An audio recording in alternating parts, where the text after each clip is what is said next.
Muy buenos días, continuamos en el libro de Metamedicina. Hoy vamos a hablar acerca de la cabeza y los órganos de los sentidos. Recuerda, dime qué te duele y te diré por qué. Nuestra cabeza contiene el ordenador central que nos permite estar en contacto con el mundo material. Los órganos de los sentidos son sus receptores.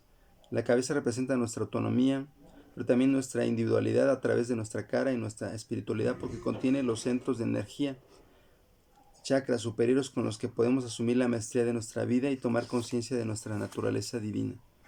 Cuando tenemos dolores de cabeza, estos pueden tener diferentes causas.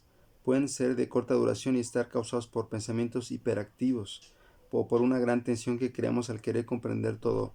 Esto es frecuentemente en los estudiantes.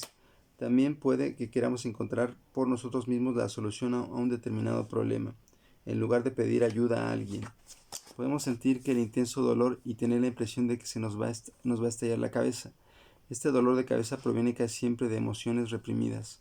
Es sorprendente observar en los seminarios que llegan a presentarse en el mundo y lo que comparto con mis clientes, eh, que nosotros estamos más enfocados en el problema y no en la solución. ¿Y qué sucede? Cuando tú estás enfocado en el problema no le das solución. El problema en sí es una piedrota grande que te está generando un conflicto a nivel mental, porque le estás poniendo una situación que implica una dificultad. Cuando tú cambias el problema inclusive por un reto o por una situación en la cual vas a enfrentarte a algo de una manera distinta, donde tú ves una oportunidad en vez del problema, vas cambiando la frecuencia de la situación y vas haciendo que todo esto sea distinto. Pero el problema en sí ya te está generando un dolor de cabeza. Cuando tú dices, tengo la oportunidad de, esta situación se me presentó para, y entonces le encuentras otro sentido y vas cambiando la frecuencia de cómo se está generando el problema. Dolores de cabeza violentos. Los dolores de cabeza violentos que aparecen regularmente se asocian con frecuencia al miedo y a la inseguridad. Podemos sentirnos amenazados por algo. La expresión tener una espada de Damocles suspendida sobre la cabeza traduce muy bien este sentimiento. Los dolores de cabeza que comienzan con un dolor en la nuca pueden estar en resonancia asociados con una situación en la que no hemos sentido o nos hemos sentido amenazados. Dolores de cabeza que se transforman en migrañas.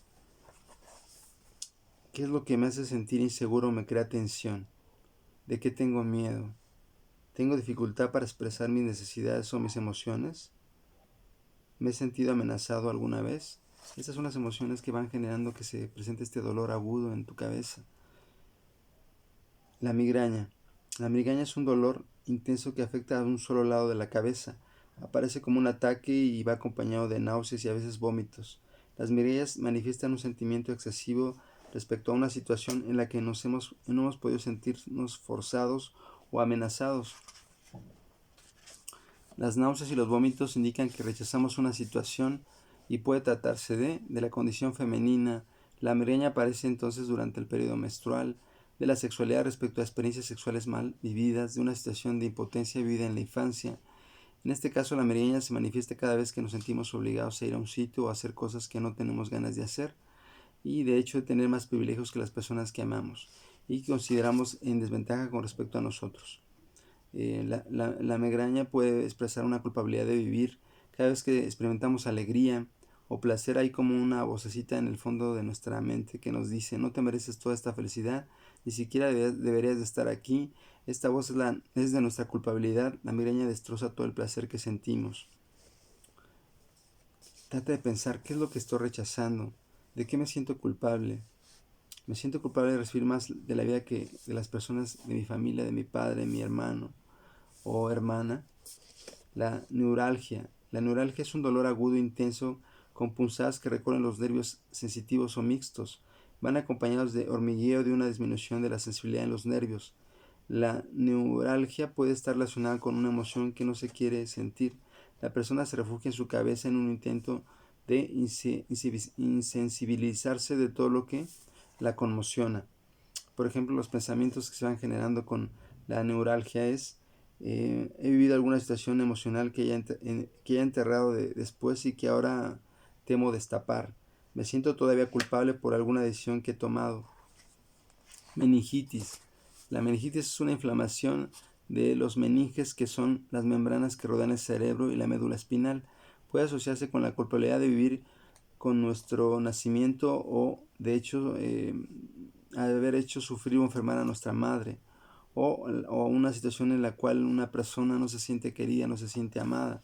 Los pensamientos que se generan en la meningitis lleva una culpabilidad de vivir respecto a mi nacimiento o a la muerte de alguien a quien quería. A lo mejor en el parto, este chico, esta chica nació y la mamá lamentablemente falleció. Es esta situación de culpabilidad. Tengo miedo de tener un tumor cerebral. Son los pensamientos que se van generando en la mente, ¿no? El tumor cerebral. Un tumor cerebral puede ser consecuencia de un choque emocional o de no sentirnos capaces de existir de manera autónoma o de acuerdo a nuestras aspiraciones. Si este tumor aparece tras un cáncer, puede tratarse de hiperactividad del cerebro de una persona que intenta curarse por todos los medios. Enfermedades mentales. Las enfermedades mentales están relacionadas con un dolor de vivir. Pueden tener causas muy diferentes, pero todas tienen en común un desinterés por la vida, ideas suicidas o retraimiento en un mundo hermético en el que es muy difícil, si no imposible, comunicarse con alguien. La paranoia y la esquizofrenia aparecen cuando el niño se siente incapaz de expresar su personalidad y su autonomía. Pueden obsesionarse con la idea de persecutoria, puesto que a menudo es lo que han sentido con la actitud respecto a él de uno o de otro de sus padres. Cada vez que trataba de alzar el vuelo le cortaban las alas. Para sobrevivir, el niño o el joven adulto puede elegir retirarse a un mundo interior autístico, es decir, herméticamente cerrado e impenetrable. La paranoia es una enfermedad mental que se caracteriza por las ideas persistentes u obsesivas. Por ejemplo, la persona puede creer que los demás se la tienen jurado, que la vida les enseña con él, demoliendo todo lo que ha construido. Esto lo lleva a estar siempre a la defensiva, que se siente atacado.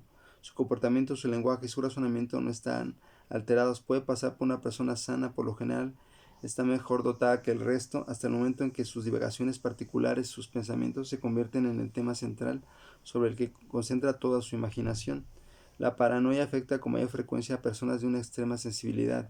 Afecta con mayor frecuencia a personas que se sienten heridas también fácilmente. A menudo su entorno se piensa que son personas egoístas, orgullosas, pendencieras, amargas y que no tienen sentido de humor. Pero esta forma de actuar es un mecanismo de protección porque cualquier cosa puede herirles. ¿Ok? Muy bien. La esquizofrenia. La esquizofrenia es una afección de orden de la psicosis. Se caracteriza por una disolución de la vida psíquica con una profunda transformación de la personalidad, pérdida de contacto vital con el mundo exterior, que están muy ensimismadas en un mundo interior auténtico, trastornos de lenguaje, incoherencia, mutismo y comportamientos discordantes, incomprensibles, sin motivo alguno o indiferencia. La esquizofrenia se origina a menudo en entornos que comparten situaciones o familias muy asfixiantes. La víctima es generalmente el más débil. Por ejemplo, los pensamientos que generan en la esquizofrenia: he renunciado a mí mismo para intentar ser como otra persona. Me siento bajo la influencia de alguna persona. ¿Cómo puedo salir de ahí? ¿Okay? El autismo, la psicosis, la neurosis y las depresiones nerviosas están tratadas en otro capítulo que vamos a hablar también. Recibe bendiciones. Esta información es muy importante. Compártela y suscríbete a mi canal y recibe ayuda. Recuerda, dime qué te duele y te diré por qué.